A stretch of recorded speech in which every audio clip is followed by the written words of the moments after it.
हम सिविल अस्पताल को, जिन्ना अस्पताल को बुरा कहते रहते, ये अच्छे नहीं है और यहाँ हालात अच्छे नहीं है, सफाई नहीं।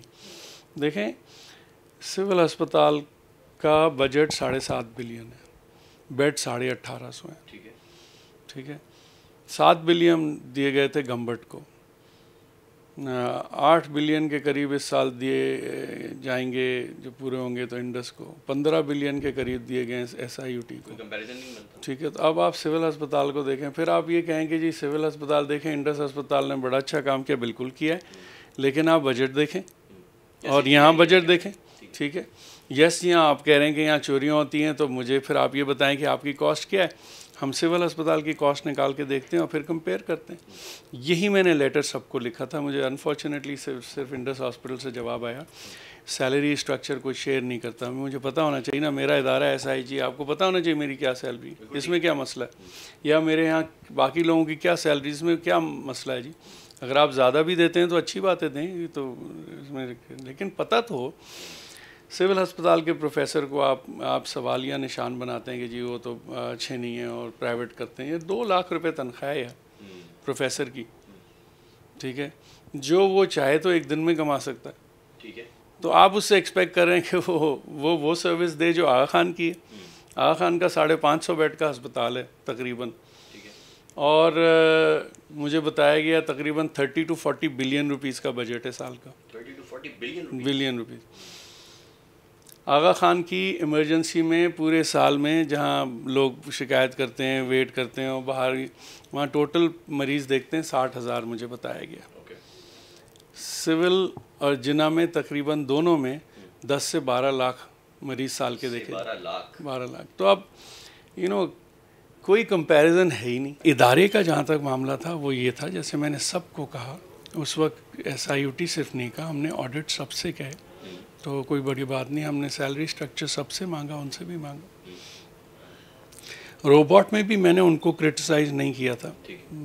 रोबोट में भी मैंने जो सेकंड रोबोट जो जिना जा रहा था और 2 रोबोट्स हैदराबाद जा रहे थे और एक और गम्बट जा रहा था, मैंने उनको मना किया। और रोबोटिक सर्जरी के ऊपर मैंने भी उनसे ये कहा था कि अगर आपकी सर्जरीज़ हो रही हैं तो रेगुलर सर्जरीज़ नहीं होनी चाहिए, उसके ऊपर स्पेशल सर्जरीज़ होनी चाहिए, उसका प्रॉपर इस्तेमाल अभी होना चाहिए।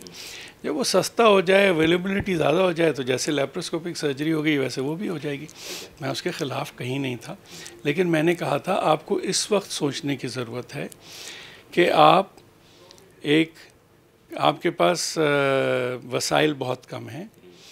आप 4 बिलियन रुपीज़ जिन्ना अस्पताल की इमरजेंसी में लगाएंगे जहां 12 लाख मरीज़ साल के आ रहे हैं, या एक और रोबोट देंगे जहां मैक्सिमम 300 सर्जरियाँ 200 सर्जरियाँ साल की होंगी, वो भी कोई ऐसी सर्जरीज़ नहीं हुई हैं। ज़्यादातर सर्जरीज़ अगर आप देख लें, गम्बट की मैंने देखी थी, मेजॉरिटी लैप्कोलिस थी, कोलिसिस्टेक्टमीज थी, सॉरी लैप्कोलिस कह रहा हूँ। अगर आप वो सर्जरी जो लेप्रोस्कोपिक सर्जरी से आराम से हो रही है, उसको अगर आप रोबोटिक से कर रहे हैं तो इसमें क्या है ऐसा। और आपको अंदाज़ा है कि हर रोबोटिक सर्जरी पे आपको तकरीबन 4 से 5 लाख रुपए का एक्स्ट्रा खर्चा। तो क्यों कोई आदमी गवर्नमेंट सेक्टर में इसको करेगा? अच्छा मुझे बताएं कि प्राइवेट सेक्टर में क्यों नहीं है? ये अच्छा सवाल है। ठीक है, आगा खान में क्यों नहीं है, साउथ सिटी में क्यों नहीं है? South city gall bladder removal Aga Khan और साउथ से ज़्यादा तो कहीं नहीं होते। अभी ये जो आजकल बैरियाट्रिक सर्जरी का है, तो बैरियाट्रिक सर्जरी तो साउथ सिटी हॉस्पिटल में सबसे ज़्यादा होती है, वहाँ तो नहीं हो रही रोबोटिक। तो आप ज़रूर करें, लेकिन आप ये देखें कि अगर आप इसको फिलैंथ्रोपिक तरीके से पैसे अर्न करते हैं, पेशेंट एड फाउंडेशन है, दीगर इदारे हैं, आप पैसे रेस करते हैं किसी और से और कहते हैं कि यार ये एक चीज़ हमारे पास नहीं है, हमारे पास आ जाए तो अच्छा है, तो दैट्स फाइन। गवर्नमेंट के पैसे मैं समझता हूँ वहाँ जाने चाहिए जहाँ ज़्यादा से ज़्यादा लोगों को फ़ायदा। This was the thing.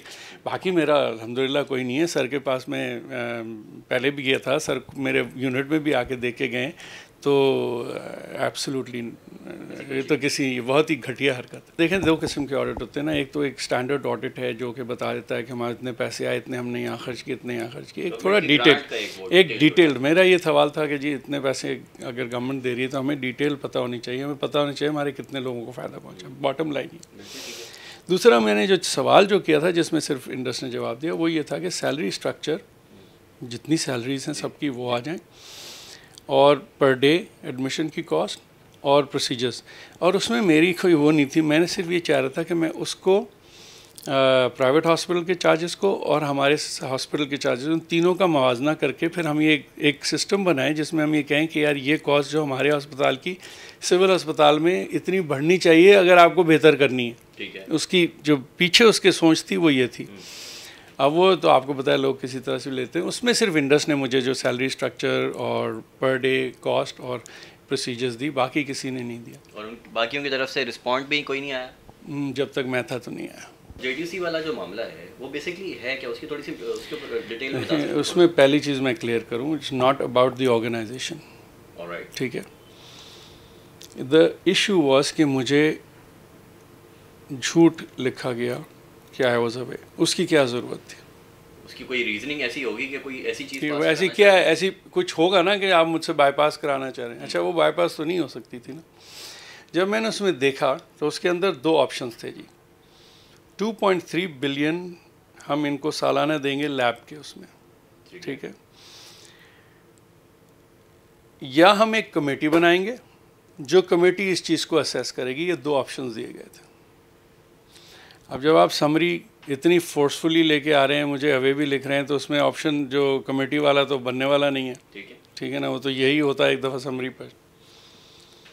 दूसरा उसमें ये था कि और उसमें ये भी कंसिडर करेगी कि क्या हमें इनको हर साल 2 बिलियन देने चाहिए इसको कंटिन्यू करने के लिए। ये भी एक 10 साल तक। ये भी एक सवाल। 10 साल तक जी, 10 साल तक। वो पेपर है मेरे पास, उसकी कॉपी मेरे पास है। और ये 10 साल का जो ये जो मामला है ये लेके आया जा रहा है निगरान हुकूमत के पास जी।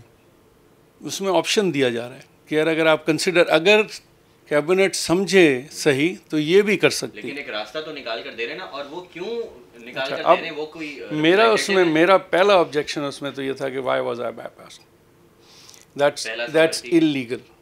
वो गलत था और उसके अंदर क्लियरली मैलिफाइड है। और क्यों आप मुझे करेंगे, कुछ ना कुछ तो अंदरूनी चीज़ है ना जो आप मुझे।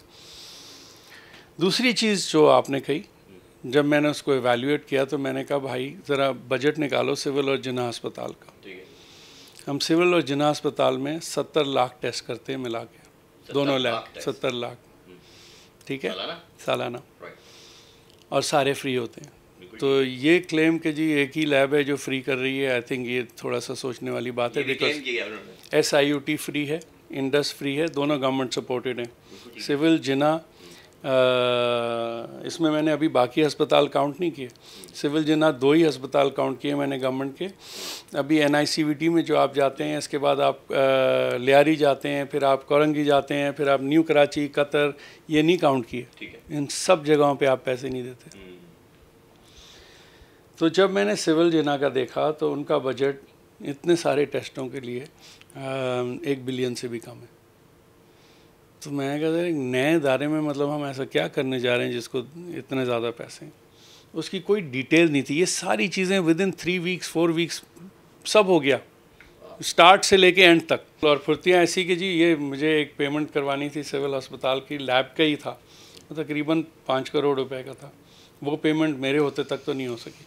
इतने ऑब्जेक्शंस थी उसमें, हर दफ़ा ब्यूरोक्रेटिक एक ऑब्जेक्शन लग जाती थी या कुछ था वो फाइल, क्योंकि end of the day secretary साहब साइन करते। ये तो 2 चीज़ हो गई। तीसरी ये चीज़ थी, मैंने उनसे कहा था पहले भी कि हमें ऑडिट डिटेल्ड दें। ठीक है। जिस इदारे को भी पैसे चाहिए भाई ऑडिट दे पहले, अपनी जनरल बॉडी मीटिंग्स की डिटेल्स दे, अपनी गवर्निंग बॉडी हमें बताए कि इदारे की कुछ पता तो चले डिटेल्स क्या हैं जी। तो बट मेरा जो मेन ऑब्जेक्शन था वो ऑर्गेनाइजेशन से, आई डोंट केयर जी, ये सैलानी होती, छिपा होती, ईदी होती, अगर मुझे इस तरह से बाईपास किया गया था तो मैं उसको रोक देता, चाहे वो कोई इदारा होता, क्योंकि ये तरीका सही नहीं है ना जी। इसका मतलब ये है कि there is something not right. उसको एक अच्छा उसके ऊपर किसी ने मैं उस दिन देख रहा था किसी क्लिप, तो उन्होंने कहा कि जी ये जो डॉक्टर्स हैं ना, ये जो इसलिए लैब्स के ख़िलाफ़ हैं कि वहाँ पे पैसे का जो होता है जी। मैं बाकी डॉक्टर्स भी बहुत अच्छा काम करते हैं सभी। मैं एक इदारे में 17-18 साल से गवर्नमेंट में काम कर रहा हूँ, जहाँ पे अल्हम्दुलिल्लाह अल्लाह का बड़ा एहसान है, मुझे कोई वहाँ से फ़ायदा ज़ाती तौर पे नहीं मिलता। तो भाई उनको कहिए जाके, जिनको आप इस तरह से कह सकते हो। तो बहुत सारी अननेसेसरी ये क्यों हुई I don't know, but I think is totally baseless. Government के अंदर तो ये हो ही नहीं सकता ना, आप मिनिस्टर को बाईपास कर दें। अब आप देख लीजिए, अभी आ जाएंगे ना, अब इलेक्टेड गवर्नमेंट है, इसमें बाईपास करें ना मिनिस्टर को।